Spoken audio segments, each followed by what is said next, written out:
Welcome to the Au Jus. I'm your host, BeefLoaf. This show is being sponsored by our friends Punky's Pizza and Pasta, located at 2600 South Wallace, my personal favorite eatery in the neighborhood.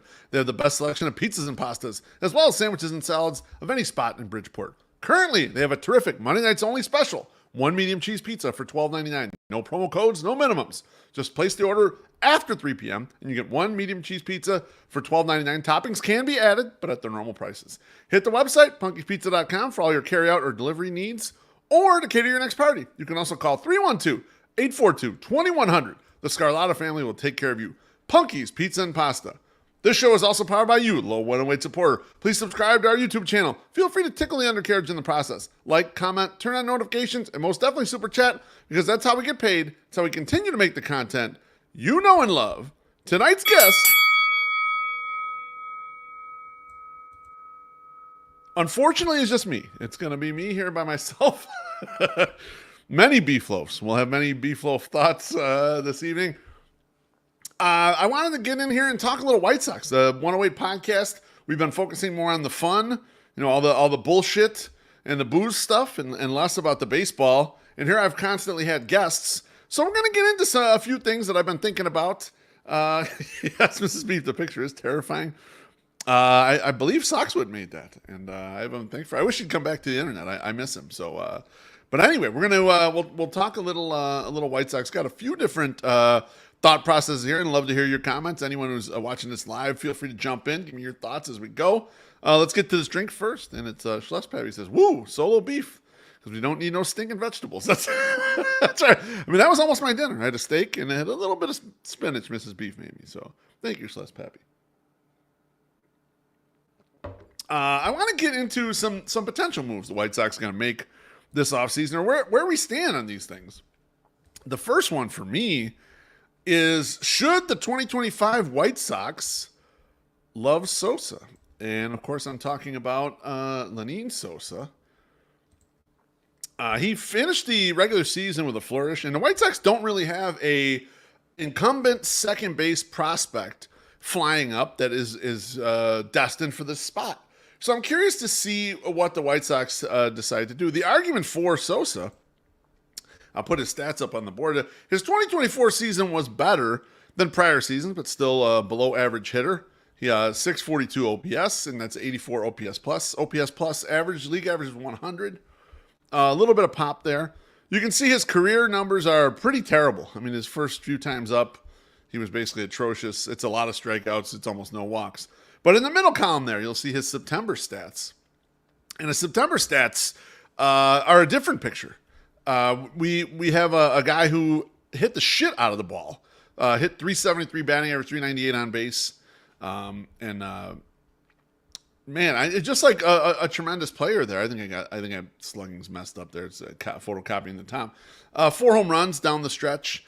He looked like a totally different player. And so there is some argument to say, look, why don't we just put this guy in here and see what he can do?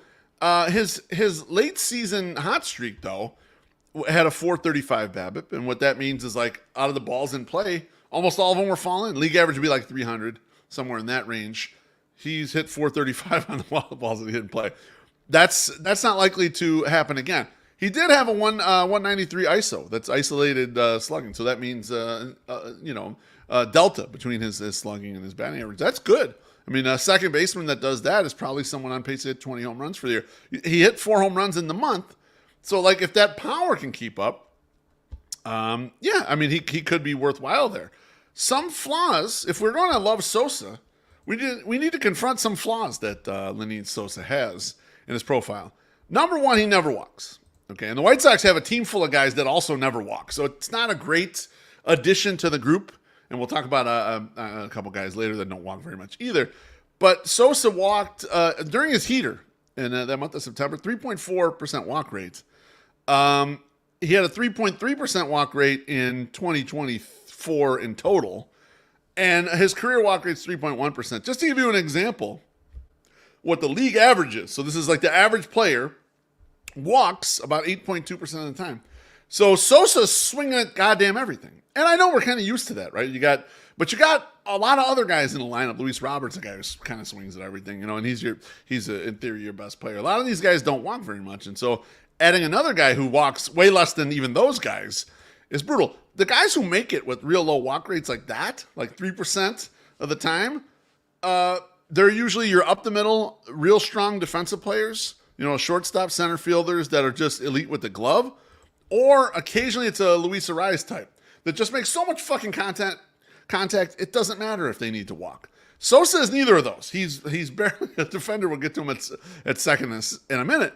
And he's nothing like Luis Ariz. He's still going to strike out 20% of the time. He's not anywhere near that. So Sosa, it's tough sledding here. You kind of have to believe in the power and that he'll always reach the power. On defense, it's not great at second. I looked up any second baseman played at least 350 innings this last year. I looked up defensive runs saved, and he ranks 25th out of the group. So that's kind of like bottom of like a starting range at -3, 29th, and now it's above average. But even just watching him, you and I, we see him play second base.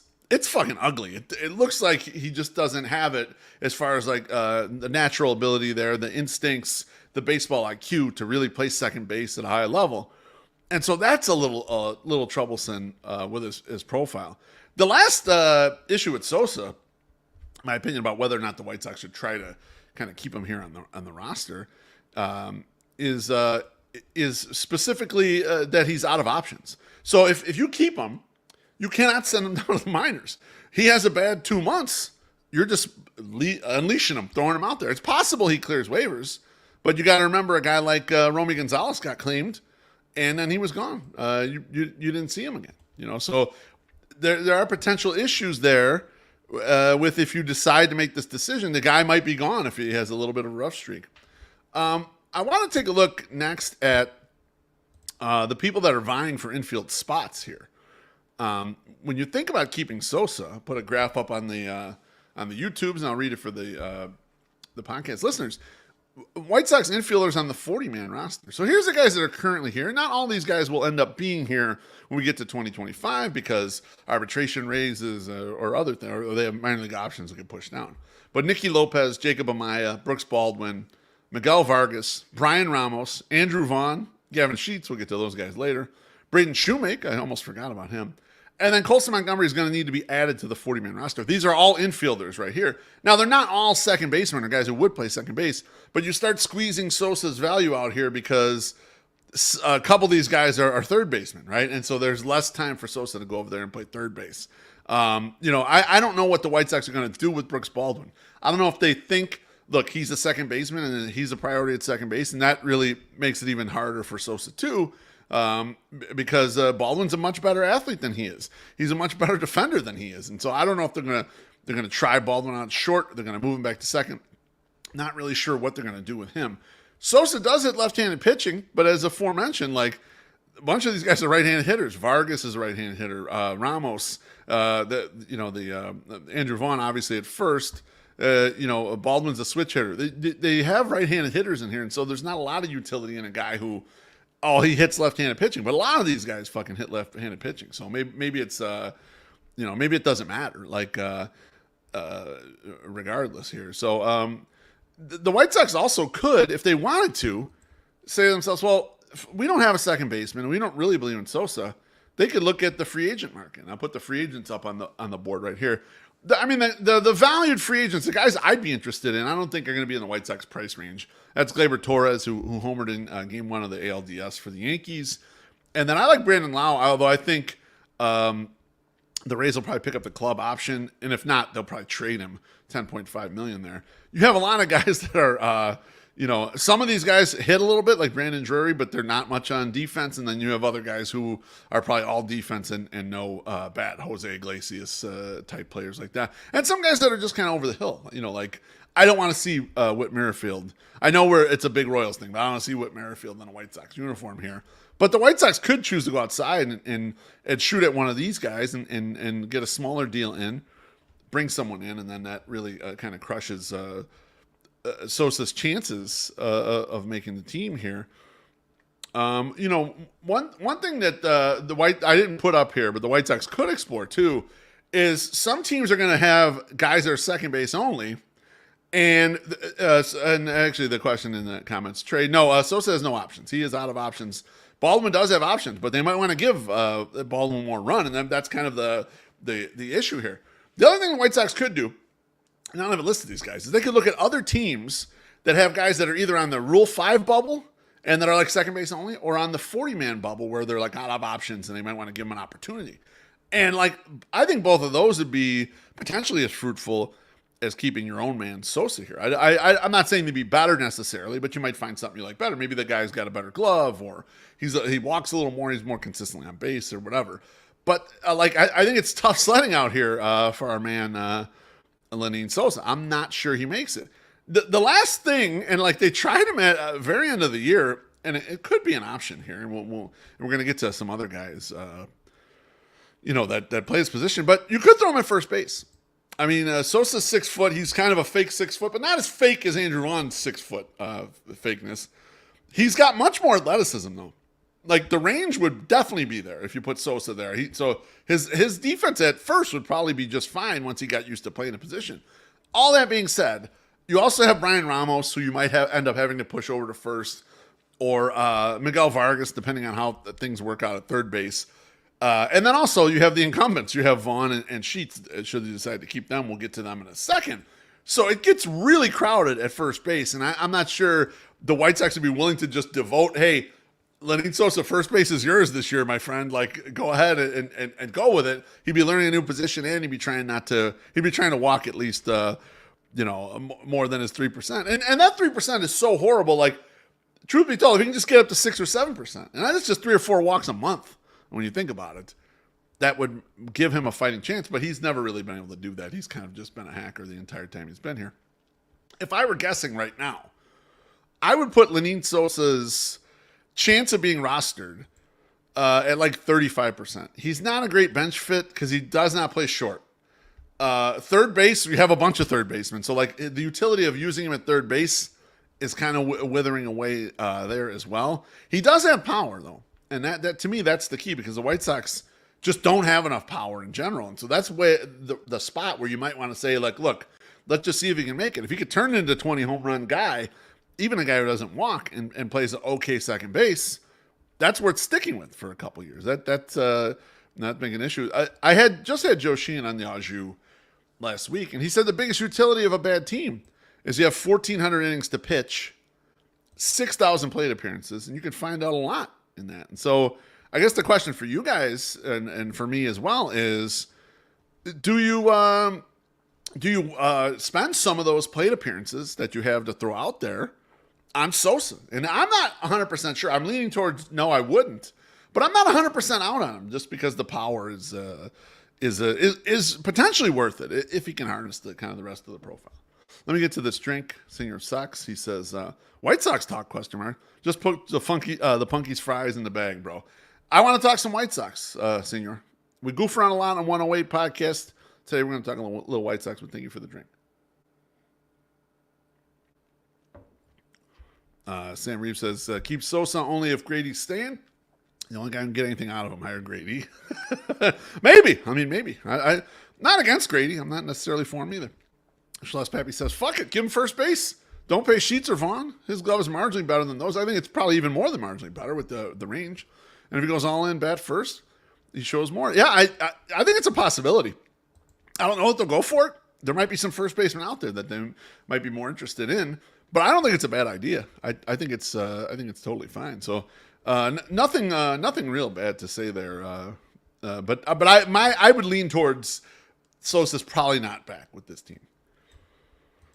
Next topic is one I know you all know and love. It is what to do with Vaughn and Sheets. So these guys, very controversial. The Andrew Vaughn Arbrays on the Twitters was got a lot of people fired up. There's 4 potential ways to go with this. We'll just outline them really quickly. Scenario 1, the White Sox cite continuity in an ever-shifting roster, and they choose to keep both these guys on the roster, despite seemingly prohibitive arbitration costs, given a team that wants to cut salary, and their lack of production at the respective spots. They don't hit enough for the spots that they're playing. But the White Sox say, well, they're good guys, they're good in the locker room, and we don't want to turn over the whole thing, so we keep these guys in here. Decision number 2, they decided to tender Andrew Vaughn a contract on the strength of his performance after June 1st. We'll get to the stats on that, but he hit much better after June 1st than he did kind of early in the season. Who couldn't? And a non-tender Gavin Sheets, freeing up a spot for at least one of the young guys to hit more, to play more. Scenario 3, the White Sox decide they don't want to spend $6.4 million on Andrew Vaughn, and that is quite a bit for his production these days. And they decide to tender a contract to Sheets, who does fit as a left-handed bench piece. He can play first. He can kind of fake the outfield, although you and I and everybody else doesn't really want him in the outfield very much, but he can pinch it off the bench as a lefty. He's not fine. He hits right-handed pitching decently. And scenario 4 is they decide not to tender either of them a contract. Cost savings, and they'll utilize those plate appearances in a different way. Let's look at those arbitration raises. So I'll put them up on the screen right now. And this is the whole group, actually. MLB Trade Rumors does a pretty good job of projecting these numbers. So if you want to go to their website, you can check out what arbitration raises are expected to be kind of across the league. But these are just the White Sox ones. Nicky Lopez, God bless if he gets $5.1 million next year to play for the Sox. But anyway, staying on point. Andrew Vaughn expected at $6.4 million. Gavin Sheets expected at $2.6 million. This is Andrew Vaughn's second year of arbitration. So he had an arbitration raise last year. This is Gavin Sheets' first year of arbitration. So he's never had arbitration raise. And so $2.6 million is a lot more than the $700 or $750 grand he was making last year. That'll be a nice tidy raise for him. Let's do the argument for keeping Andrew Vaughn first. He's got the pedigree. Okay, he was picked third overall, and then his numbers did actually pick up in June. I'm going to put a little graph up here. These are White Sox qualified hitters after June 1st. Vaughn's batting average up to 271, 450 slug, 115 WRC plus, 15 homers, 51 RBIs since June. The counting stats aren't great, but he is extremely durable, so he does end up with kind of a lot of counting stats in that instance. He's a long-tenured White Sox. Again, like I mentioned before, if they don't want to turn the roster over, this is a guy you can kind of keep there. You know what he is. He's nothing fantastic. He probably doesn't have a lot more upside left in his profile. There's just not a lot more there to go for him. He's, like I mentioned, he's super-ass durable. And so he's going to ring the bell every day. He gets there, he's going to play, he's going to be in the lineup. And coming off of a team where you had so much injuries, you might be like, okay, well, I want that safety blanket right here. I know the guy's going to show up. I know the guy's going to actually, play, and he's going to play 150 games. So maybe I want him. I will put the graphic back up there for you, Mailman Jack. That's the 4 qualified hitters right there. You can see Lenyn, Sosa, and Luis Robert faring not as well as the Andrews. Since June 1st.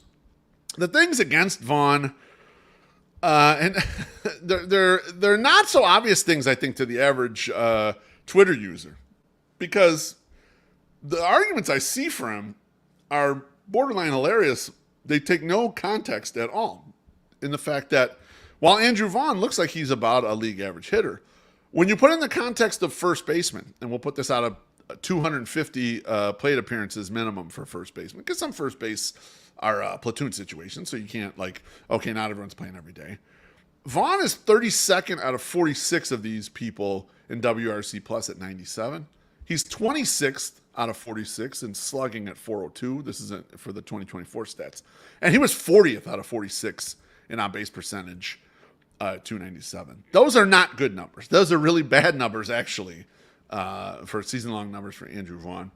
The other things against him, it goes without saying, you can eyeball this one and know he's a very poor base runner. Just doesn't move very well. We make fun of his little legs going when he's running hard. It kind of cracks me up seeing it. But the defense is where it's absolutely atrocious. When I looked up the group of first basemen playing at least 350 innings at first, his outs above average, he was 42 out of 43 first basemen. That's how bad he was. He was almost the very bottom, -9. And for defensive runs saved, he was 38 out of 43 first basemen at -4. He's just an absolute butcher over there. He's a DH. I had my guy, My Sox Summer, tell me, we were at a game this year, and he said he thinks Andrew Vaughn can't concentrate on more than one thing at once, and that he performs better as a DH. Doesn't have to worry about playing first base. And I don't know if there might be some truth to that, but at a minimum, he doesn't harm you when he's at DH because he doesn't have the glove on.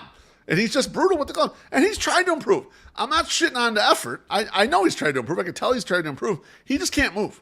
He's just not athletic enough to move. And so it is what it is with Vaughn here. Let's flip over to Gavin Sheets. Let's do the argument for Gavin Sheets. And I think Gavin Sheets might even have a better argument than Andrew Vaughn. Sheets has one minor league option remaining.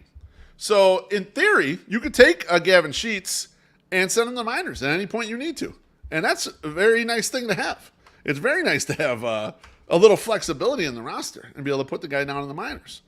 And so, super valuable, number one. Sheets, number two, has a 109 OPS plus versus right-handed pitching and 123 OPS plus at Sox Park. So if you decide to use Gavin Sheets a lot less, not play him every day, not put him in the outfield, he's totally serviceable, decent guy coming off the bench, and he's only $2.6 million. I think it's reasonable to say, oh, we can have this guy here. We're not planning to have him start, but if things go wrong, he can step in and play first base for a month and against the righties, and we're totally fine here. We can use him in tough spots. We can give the rookies, these young guys, a day off when there's a real tough right-handed pitcher out there, and let Gavin Sheets hit him. Gavin Sheets can handle it maybe better than these guys. On defense, he's not as bad as Vaughn, but he's not good. He was 17th in defensive runs saved out of those aforementioned 43 first basemen with 350 innings and 30th outs above average. So not good, but not bad, kind of in the middle of the group.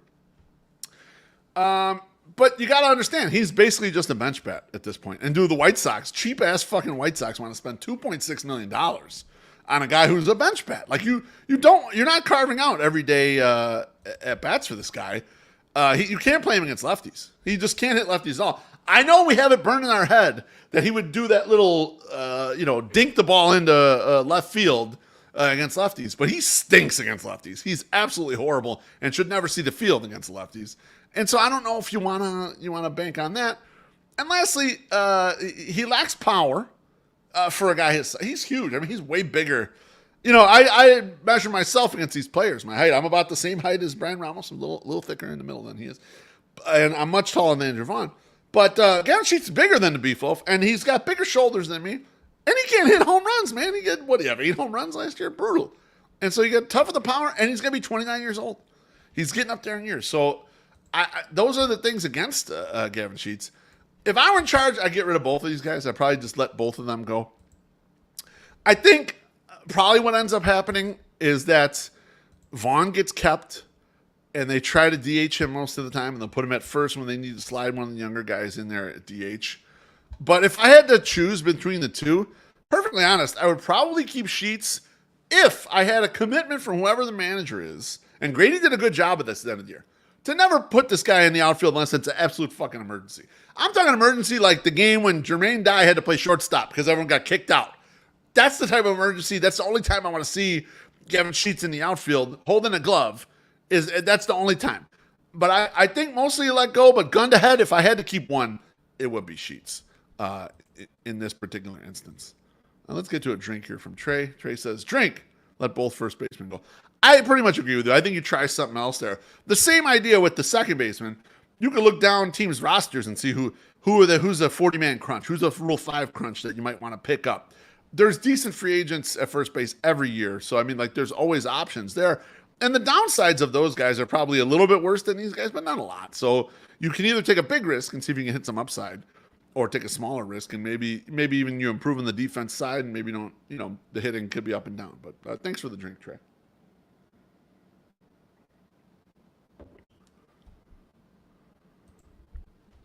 All right. Next up, and this is something I don't know if I've heard a lot of talk about this. A little bit of tweets, but not too much.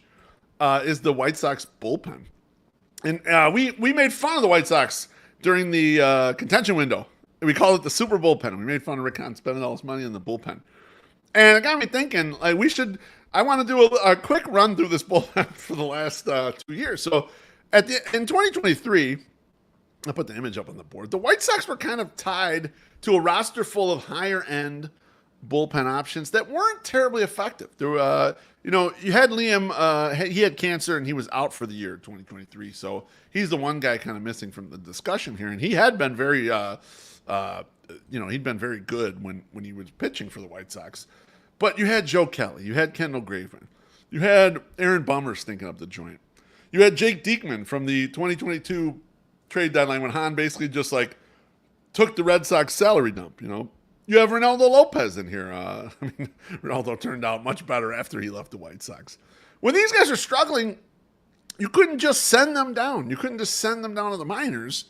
These guys were guys on decent contracts. You were board locked with your bullpen, and your only way to get them out of there when the guy's struggling his ass off. We saw it in 2023. You kept rolling these guys out there until the trade deadline when you just got rid of a bunch of them, and they kept stinking it up. And the only way you can get around them, fake injury. Tell Joe Kelly you're hurt. All right, Joe Kelly, you're going on the IL because you fucking stink, and that's the only way to really get around them. And so they had this board locked bullpen that was atrocious, and they kind of traded out of it, and, thank goodness, it added a little flexibility.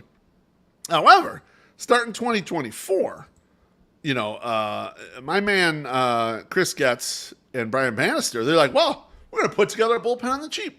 So they trade off Gregory Santos, which I thought was good. Well, his stock was up. They kind of got rid of him. But otherwise, they went out and signed John Brebbia, Dominic Leone, Tim Hill. They traded for Jared Schuster and Steven Wilson. Wilson came over in the Cease trade. Jordan Leisure came over in the Lynn Kelly trade. And this opening group, along with Kopech and Tanner Banks, who were decent. Tanner Banks was actually good. This opening group fucking sucked. And the problem with sucking like this so bad when you're trying to sketch a bullpen together, yeah, Trey is right. Brian Shaw, that's my guy, Brian Shaw. I don't know why they even kept him on the roster. He was getting absolutely crushed in spring training, but we'll keep him on here. He's a good clubhouse guy. But these guys are getting absolutely crushed, and it was one of the worst things possible because when you're putting together a team that you know is bad, those bullpen pieces turn into depth pieces in your minors, and they fucked up every single one of them. The only guys they could trade were Banks, who was already an incumbent. It's kind of like a long man, journeyman guy, so they got super lucky they were able to trade him. And then Kopech, who was already here, who was kind of like lined up, and a lot of people don't think they got even enough for Kopech. But the guys you went out and bought, you didn't get shit for any of them. You had to fucking let them all out on the street, and it's one of the hugest mistakes of the first year of Chris Getz as GM. I don't hear a lot about it. I hear my guy Nicky Beeps shitting on them for this, and a handful of other people. But not a lot of people have given them enough shit for how they screwed that up because they spent money in this spot, and that's where you're supposed to return at least depth pieces for a farm system that is starving for depth. But luckily, they decided, okay, fine. These guys didn't work out, and we couldn't trade them. These guys are fucking gone, and we're going to start pawing through what we have left. And one of the things that they did, which I hope they can learn from, is they took Mike Soroka, who I was really high on before the year, and who sucked as a starting pitcher. I mean, he was horrible as a starting pitcher. Almost cost me the steak dinner bet. He stays in the rotation the whole year, I'm going to lose the steak dinner bet. I win that narrowly by 5 runs. There's no way I win that if Mike Soroka happens to be a guy who stays in rotation. Instead, they put him in the bullpen. And thank goodness, because once they did, over 36 innings and 16 appearances, my man's had a 39% K rate, 2.75 ERA, and a matching FIP. He turned out to be really fucking good out of the bullpen. And I hope one of the things that these guys learned is, well, let's look at some failed starting pitchers and see who can ramp themselves up instead of grabbing, the John Brebbias and the Dominic Leones and the Tim Hills of the world. Go down that path. Go down that path and see what you can do and find there. At least the White Sox did tinker, though, and by the end of 2024, they had a very different looking bullpen. I'll put the graphic up there. Here's their bullpen by roster resource. And these names, other than Schuster, who started in this bullpen at the beginning of the year, basically as a long man, are very different. Justin Anderson, Fraser Ellard, Prelander Baroa, Gus Varlin, Andy De Los Santos, Haro Uriarte, Jake Eder, and the aforementioned Michael Soroka. I don't think Iriarte and Eder are going to be in this bullpen next year. I think they're going to go back to the minors and they're going to start. But if you look at the rest of the group, and Michael Soroka will move on with his career. I don't think he's going to be here next year.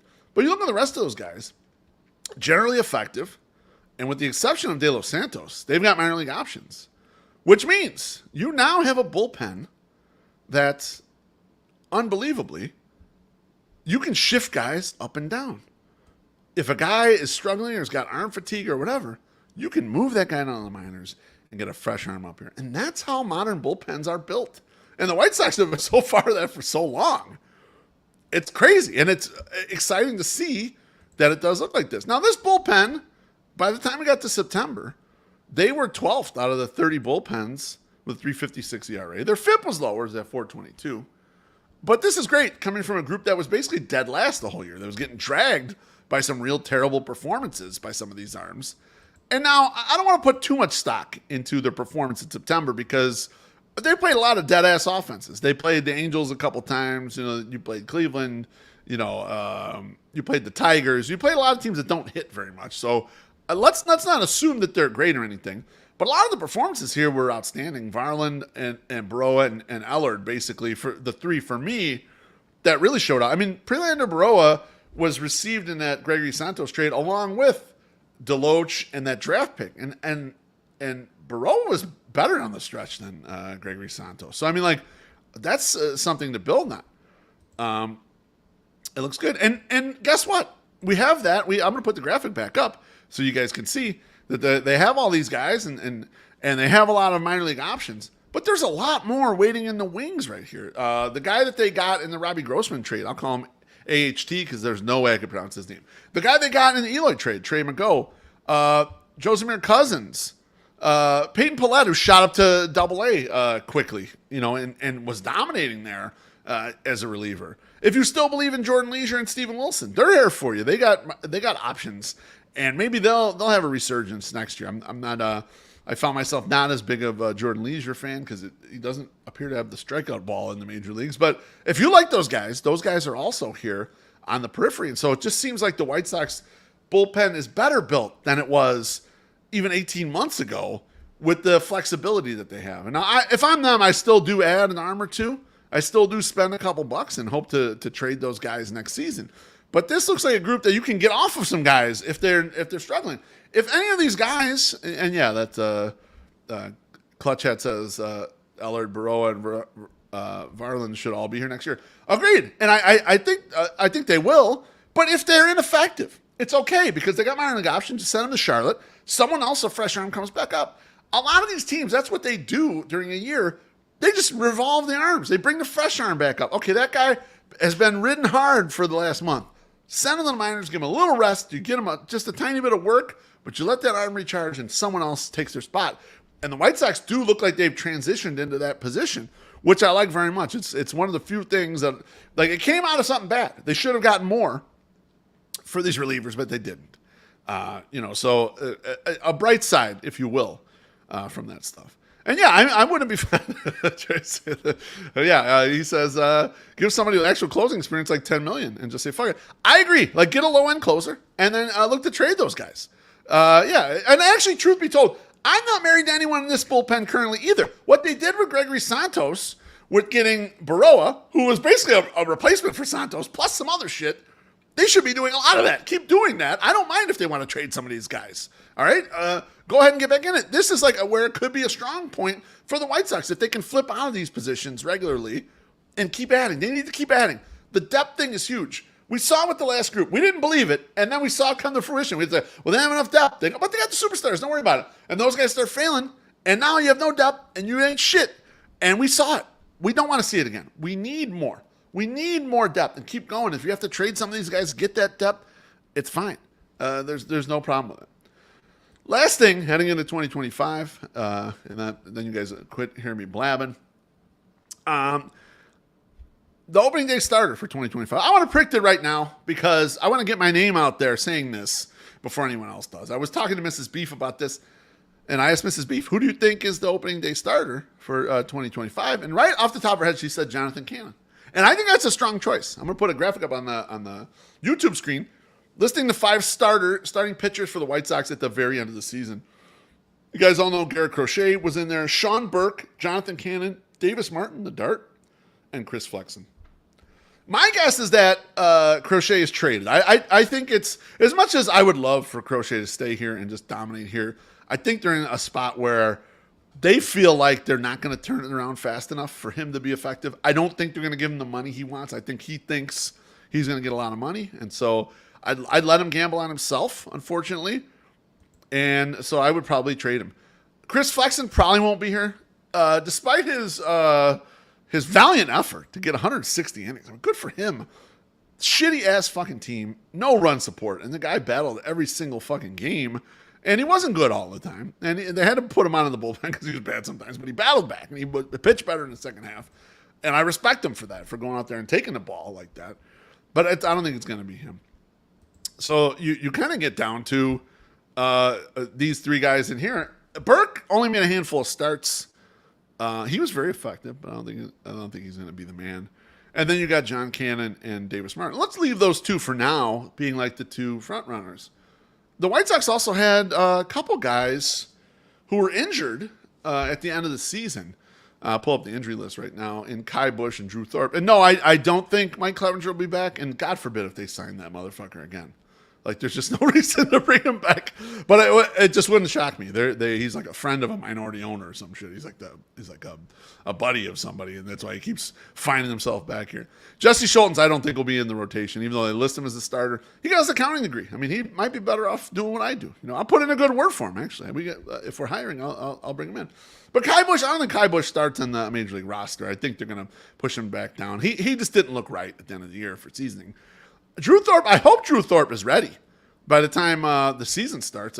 My buddy Josh Nelson's a little worried about it with the surgery and everything. But Thorpe looked good before he got hurt. And then those last two starts, he looked kind of junky because of the injury. So I'm going to count him out. I'm going to say, well, maybe he makes the rotation, but he might not be fully healthy, and so he's probably not going to be the opening day starter. So we're back to John Cannon and Davis Martin. To me, the reason I want Davis Martin, and John Cannon was nice.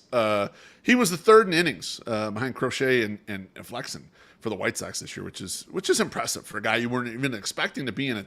And he was a totally reasonable, palatable pitcher. I just want Davis Martin, though, because he was with the team in 2022. He battled back from injuries. He even learned a brand new pitch. His changeup grip was something brand new. Kind of learned how to do that on the fly. His interview with Jeff Passan, when ESPN came in to take a look at the team, while a lot of reporters were coming out and talking to us fans out there, which was exhausting. Although my guy Sam Anderson wrote a great piece about me and the boys. But Passan went in the locker room and talked to these guys. And Davis Martin just seems like an affable, like, hey, fuck it, let's go for it kind of guy. And I hope he ends up getting the spot. And I'm going to put my finger down in there and say that's my prediction. I predict Davis Martin, the Dart, will be the opening day starter next year. He's got the seniority out of the group, especially if Garrett Crochet is traded. And I would love to see it. He's just kind of a goofball who's made it, and no one thought he'd make it. And he pitched good in 2022, and he pitched good this year when he was up. So I'm hoping for it. I'm hoping that it's Davis Martin. If you guys want someone else, go ahead. Feel free to throw it up in the comments. Trey says Burke was impressive. Yeah, Burke was impressive. And then Ian says Thorpe will be fine. It's just a bone spur. Okay, well, I hope so. Any injury, it always concerns me. And then he says Davis Martin's a great dude. That's what bleeds through in the article. So I hope that is the case.